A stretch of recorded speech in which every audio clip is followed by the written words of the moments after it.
Hi everyone, welcome back to अपनी परीक्षा। मेरा नाम है दिशा। कैसे हो आप सभी? इस वीडियो में बिल्कुल टाइम वेस्ट नहीं करेंगे और स्टार्ट करेंगे 2026 की प्रिपरेशन। आखिर हमारे स्टूडेंट्स को करनी कैसे है।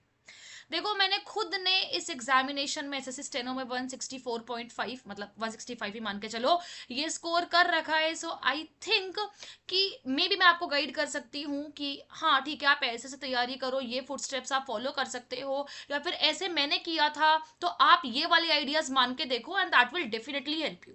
सो फटाफट से कुछ भी नहीं करना है, वीडियो को कर देना है लाइक, और प्लीज लाइक करे ना बिल्कुल मत, जो लाइक करेगा उसका पक्का सिलेक्शन होगा, ठीक है। और वीडियो को हाइप कर देना।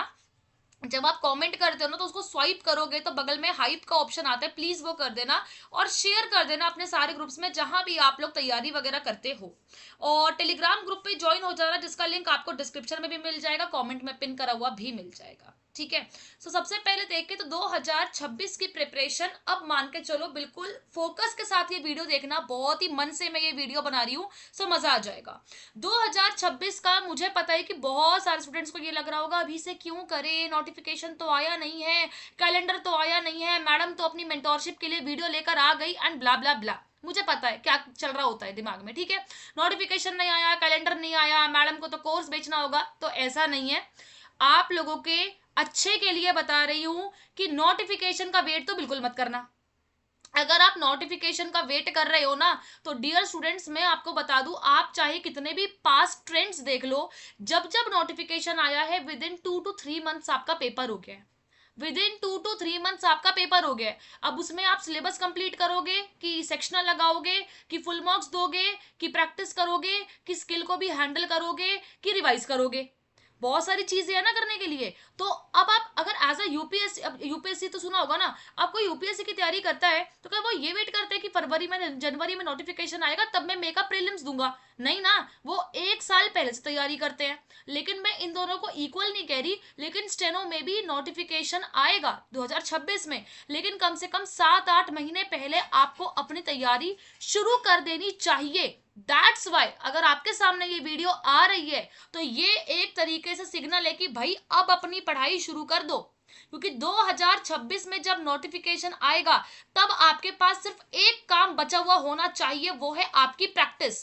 कि मुझे इंग्लिश में ये प्रैक्टिस करना है, रीजनिंग में ये करना है, जीके में ये करना है। सिंपल एजेंडा क्लियर होना चाहिए। उस वक्त ये नहीं होना चाहिए कि मैम मेरा तो बिल्कुल सिलेबस नहीं हुआ तो मैं अब क्या करूं, ये नहीं होना चाहिए। और आपका टारगेट ये होना चाहिए कि आप बेयर मिनिमम आप ग्रेड सी क्लियर करो, ग्रेड सी में नाम लाओ, या अपना होम टाउन चॉइस करो। कोई एक चीज आपके दिमाग में क्लियर होनी चाहिए कि या तो मैं 4600 या 4200 ग्रेड पे लूंगा, और या तो मैं अपना होम टाउन लूंगा, चाहे ग्रेड डी लेना पड़े। लेकिन एजेंडा क्लियर होना चाहिए, एम फिक्स होना चाहिए। अब ध्यान से देखो, वैकेंसीज कितनी आ सकती है 26 में, ये हम पे छोड़ दो, अपनी परीक्षा की टीम इस पे आरटीआई वगैरह डाल के प्रॉपर आपको समझा देगी। उसके लिए बस टेलीग्राम ग्रुप पे ज्वाइन हो जाना, जिसका लिंक आपको डिस्क्रिप्शन में मिलेगा। अब शुरू करते हैं। इंग्लिश आपकी 100 मार्क्स की आती है, रीजनिंग आपका 50 मार्क्स का आता है, जीके भी आपका 50 मार्क्स का आता है। एक एक करके तोड़ के मैं सब्जेक्ट वाइज बताऊंगी कि कैसे आपको करना है, प्लस मैंने कैसे किया था, ठीक है। ये सारा कंबाइन चलेगा। इंग्लिश में grammar plus vocab plus reading section आता है। अब किसका कितना वेटेज है, प्रायोरिटी लिस्ट में पहले रीडिंग सेक्शन को रखना। यस, बहुत लोग आपको ग्रामर बोलेंगे, बट फंसना नहीं है, ग्रामर इजी आ रहा है। न्यू वेंडर भी ग्रामर कुछ ऐसा नहीं है बहुत हटके पूछ रहा है। रीडिंग सेक्शन में जो एज ले गया वो समझो इंग्लिश में अच्छे मार्क्स भी ले गया और आपका सिलेक्शन भी ले गया, ठीक है। पहला फोकस ये होना चाहिए, आपका रीडिंग सेक्शन स्ट्रांग होना चाहिए। अपन हिंदी मीडियम वाले स्टूडेंट्स को मैं ये समझाना चाहूंगी कि धीरे धीरे करके छोटे पैसेजेस, छोटे क्लोज टेस्ट, छोटे वाले पीक्यूआरएस से शुरू करो। ये मत बोलिएगा कि मैम बिल्कुल समझ नहीं आता। 10-15 दिन हैबिट बनाइए, रीडिंग करने की हैबिट बनाइए। हैबिट ही नहीं रहेगी तो जो बड़े बड़े पैसेजेस आते हैं, क्लोज टेस्ट आते हैं, वोकैब बेस पे क्लोज टेस्ट आते हैं, ये सॉल्व नहीं कर पाओगे। समझो इस बात को। सेकंड प्रायोरिटी पे रखना है ग्रामर को, और स्पेशली इसके अंदर 3 टॉपिक्स बता रही हूं, प्रिपोजिशन, कंजंक्शन और वर्ब। ये तो बहुत इंपॉर्टेंट है, कहीं लिख लेना डायरी निकाल के, क्योंकि इसमें से भर भर के क्वेश्चंस आते हैं। और इसके बाद आर्टिकल्स, आई डोंट नो क्या प्यार है, आर्टिकल से बहुत ही क्वेश्चंस आते हैं। उसके बाद आपका वोकैब, जिसमें सिनोनिम, एंटोनियम, ईडियम्स पे ये सब आता है, ठीक है। ये नॉर्मल रहेगा, इसमें कोई बड़ी बात नहीं है। डेली बेसिस पे आज से कल से, ठीक है। क्लोज टेस्ट 2 सॉल्व करना शुरू कर दो। अगर आपको सॉल्व करने में दिक्कत आती है तो पहले एमटीएस सीजीएल जो प्री के होते हैं इनके सॉल्व करो। पीक्यूआरएस डेली बेसिस पे 2 सॉल्व करो, ये भी एमटीएस सीजीएल सीएचएसएल सीपीओ से सॉल्व करो प्री वाले, ठीक है। एक पैसेज आप उठा लो सीपीओ या सीजीएल मेंस का और वो सॉल्व करना शुरू कर दो। आई एम टेलिंग यू, ये वीडियो आप लोगों के लिए रामबाण साबित होगी अगर आप इसे फॉलो करोगे और खुद थैंक्स बोल के जाओगे। I am telling you, grammar जो है बहुत सिंपल आ रही है, थोड़ा सा सीरियस पैटर्न पे न्यू वेंडर जाने की कोशिश कर रहे हैं जिसको मैंने डिकोड किया है आप लोगों के लिए, तो थोड़ा सा मैं आपको बता दूंगी। लेकिन अभी सिर्फ ग्रामर के verb, noun, pronoun, adjective, adverb, article, preposition, active, passive, narration, ये सब टॉपिक्स नॉर्मल कर लो, ज्यादा टफ नहीं आ रहा है। इसके लिए आप सीजीएल 2020 से लेके जो अभी पेपर हुए 24 तक के सारे सेक्शनल वगैरह लगा सकते हो। सेम फॉर सीएचएसएल सीपीओ, सारे लगाओ। ये मत सोचो कि मैं स्टेनो की तैयारी कर रहा हूँ, सारे लगाने हैं। वो कैब में मैं आप लोगों को, हमारी टीम जो है पीडीएफ देगी, आप वो भी कर सकते हो, प्लस या तो ब्लैक बुक कर सकते हो, सिंपल। अब आपको ये सारी चीजें करने में अगर दिक्कत आ रही है तो हमारी बेस्ट मेंटोरशिप प्रोग्राम जो है आप उसमें ज्वाइन कर सकते हो। व्हाट्सएप करना है, कॉल नहीं, 8824400122। इसमें आपको प्रॉपर गाइडेंस मिलेगी, टारगेट्स मिलेंगे, टाइम टेबल मिलेगा, डाउट ग्रुप है, पीडीएफ्स है, हम मैथ्स भी करवा रहे हैं इस बार। बहुत लोगों को दिक्कत आ रही थी ना कि 25 में थोड़ा सा मैथ्स आया है तो क्या, हम करा रहे हैं, लो और क्या चाहिए अब आपको। खुद ने सिलेक्शन लिया है, एडमिन्स ने सिलेक्शन लिया हुआ है, सब के सब आपकी हेल्प करेंगे। और बेस्ट है, हमारे यहाँ से सिलेक्शन होते ही होते हैं। 2022 देख लो, 23 देख लो, 24 देख लो, हमारा नाम है इसके अंदर बाय गॉड ग्रेस। और हम इसको बढ़ाने की ही कोशिश कर रहे हैं आप लोगों की मेहनत के लिए। फीस मात्र 600 रुपीज है, वो भी 4 मंथ्स की है, इंडिविजुअल मंथ की नहीं, 4 मंथ्स की फीस 600 रुपीज है, तो आप ज्वाइन कर सकते हो। अब रीजनिंग के ऊपर आएंगे। रीजनिंग में 2 चीजें होती है, verbal, non verbal. Simply verbal plus non verbal का एक बार सिलेबस कंप्लीट करके आप प्रैक्टिस शुरू कर दो। डेली 20-25 क्वेश्चंस लगाओ सेट से।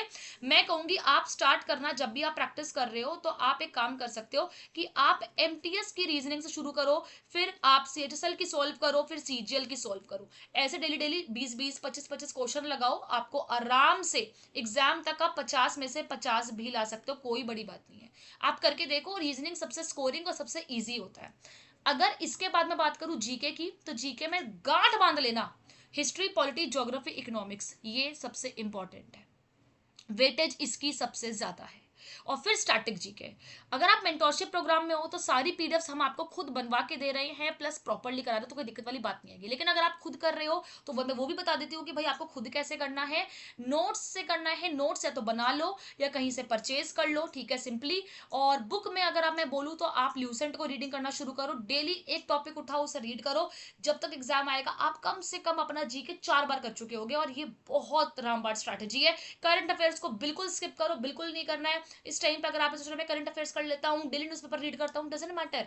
अनटिल एंड अनलेस की कोई आप हायर उसकी तैयारी कर रहे हो तो एक अलग बात है। अदरवाइज एसएससी स्टेनो के लिए आप सोच रहे हो अगर कि अभी करंट अफेयर्स करना है तो मत करना, टाइम वेस्ट है। इससे बेटर तो वोकैब कर लेना, क्योंकि करंट अफेयर्स मैं बता दूंगी आपको कैसे करना है, शॉर्ट टाइम में कैसे ज्यादा आउटपुट निकालना है अभी के लिए। लेकिन जो है सिर्फ हिस्ट्री, पॉलिटी, ज्योग्राफी, इकोनॉमिक्स का सिलेबस कंप्लीट करके स्ट्रैटेजी के करना है। टेक्स्ट बुक की सेल आ रखी है तो यूज कर सकते हो कोड APNI, इससे आपको मैक्सिमम डिस्काउंट मिल जाएगा। अब बहुत अच्छी सेल चल रही है और इसमें आप लोगों को बहुत अच्छे मॉक्स जो हैं वो मिल जाएंगे।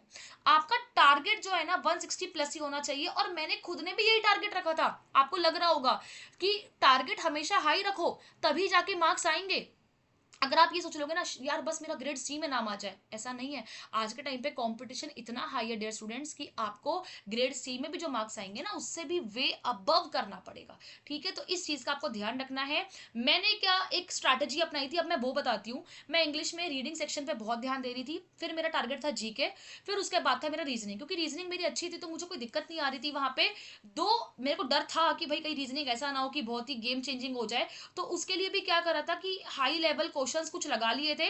बाकी जीके में जो मेरी स्ट्रैटेजी थी, history, polity, geography plus economics और प्लस ये आपका स्टैटिक, ठीक है। करंट अफेयर्स जो है ये भी नॉर्मली जो है ना मैंने वन ईयर के करे थे, बट उतना आउटपुट आया नहीं था, रीजन मेरे शिफ्ट में आया ही नहीं था उतना, ठीक है। तो मैंने कोशिश करी थी कि मैं चाहे आपका 180 क्वेश्चन अटेम्प्ट करूं, बट मैं एक्यूरेसी जो है वो बहुत स्ट्रॉन्ग रखूंगी। मैंने ये कसम खा ली थी, मैं 180 प्लस अटेम्प्ट करूंगी, मैं चाहे मैं 190 नहीं करूंगी, मैं 175 करूंगी बट मेरे क्वेश्चन सही होने चाहिए, बिकॉज यहाँ पे ना 1/4 की नेगेटिव मार्किंग भी होती है। तो हम तो डूबेंगे सनम, तुम्हें लेके डूबेंगे वाला सीन ना हो जाए, तो मैंने सोचा कि भैया एक्यूरेसी पे ही ध्यान देते हैं यहाँ पे।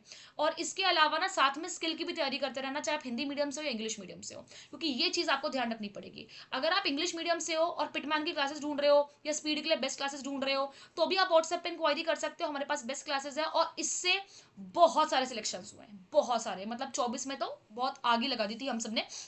बाकी मेरा जो एक प्राइम फोकस था, फोकस रहना है, गोल सेट था, डिसिप्लिन रहना है, सोशल मीडिया को बिल्कुल हटा दो, ये इंस्टा वगैरह आपके काम नहीं आएगा। डेली बेसिस पे सिर्फ 6 घंटा भी अगर आप पढ़ रहे हो, एक फुल टाइम एस्पिरेंट हो अगर आप, तो 2 घंटा इंग्लिश, 2 घंटा रीजनिंग, 2 घंटा जीके, तो वो आप ऐसे कर सकते हो। और अगर आप जॉब वाले स्टूडेंट हो तो 3 घंटा डेली निकाल सकते हो, और प्लस सैटरडे संडे को आप 6 6 7 7 घंटे जो है वो पढ़ सकते हो। मेरे हिसाब से ना ये वाली स्ट्रैटेजी जो है ना आप लोगों को काफी हेल्प करेगी, और मेरे ख्याल से ये बेस्ट है। बाकी आप मेंटोरशिप प्रोग्राम भी ज्वाइन कर सकते हो, इससे काफी सिलेक्शंस हुए हैं, मैं ऐसे ही नहीं बोल रही हूँ, देख सकते हो प्रूफ, हमारे काफी काफी काफी स्टूडेंट्स के सिलेक्शन रहे हैं। और मेंटोरशिप से ऐसा नहीं है कि सिर्फ ऐसे स्टेनो में सिलेक्शन होता है, इन एग्जाम्स में भी काफी बच्चों ने सिलेक्शन लिया है। तो अगर आपको फोकस रहना है, अगर आपको कंसिस्टेंट रहना है, डिसिप्लिन रहना है, तो आप डेफिनेटली ज्वाइन कर सकते हो। और हमारी स्किल क्लासेस से भी काफी सिलेक्शंस हुए हैं, यस ये हमारे स्किल के स्टूडेंट्स हैं, और इससे भी काफी सिलेक्शंस जो हैं हमारे हुए हैं। बाकी मैं आपको यही कह सकती हूँ कि अपना ध्यान रखिए, अपना फुल फोकस, अपना फुल फ्लेज जो है ना दिमाग ये लगाइए कि कैसे आपको सबसे पहले तो 160 प्लस स्कोर करना है, कैसे अपनी स्किल की स्पीड को 100 प्लस लेके चलना है, ये 26 के लिए बता रही हूँ मैं आपको, कैसे आपको एक्यूरेसी पे फोकस करना है, कैसे आपको अपने माइंड को एकदम पीस में रखना है, और कैसे आप सबको ये फोकस करना है कि यार आपका माइंड जो है ना बड़ा पॉजिटिव रहे चीजों को लेके, ठीक है। और अच्छे दोस्त बनाइए, अच्छे लोगों की संगति में रहिए, ये बहुत मैटर करता है। बिकॉज अगर आप उन लोगों के साथ हो जो आपको नीचा दिखा रहे हैं, लाइब्रेरी में ऐसे लोगों के साथ कॉम्पीट कर रहे हो कि भैया तू तो 10 घंटे पढ़, ऐसा मत करो। हेल्दी रहना भी बहुत जरूरी है। पता चले एक एक दिन 11 घंटे पढ़ रहे हैं और अगले दिन बिस्तर पे ही पढ़ गए, ऐसा नहीं करना है। 6 घंटा भी अगर अभी से पढ़ोगे तो बहुत है। वैकेंसीज का हम आपको बता देंगे, तो उसके लिए चैनल को सब्सक्राइब कर लेना ताकि आपको कोई भी दिक्कत ना आए, और बेल नोटिफिकेशन ऑन कर लेना, वीडियो को हाइप कर देना, चैनल को मतलब सॉरी वीडियो को लाइक भी कर देना प्लीज, अच्छा लगता है हम लोगों को, मोटिवेटेड रहते हैं हम लोग। और वीडियो कैसी लग रही है वो भी बताना कॉमेंट में, कोई भी डाउट हो, किसी भी प्रकार का डाउट हो, हम अवेलेबल हैं, प्लीज प्लीज प्लीज देख लेना। बाकी मैं मिलूंगी आने वाली वीडियो में, अपना ध्यान रखिए, खुश रहिए, टेक केयर।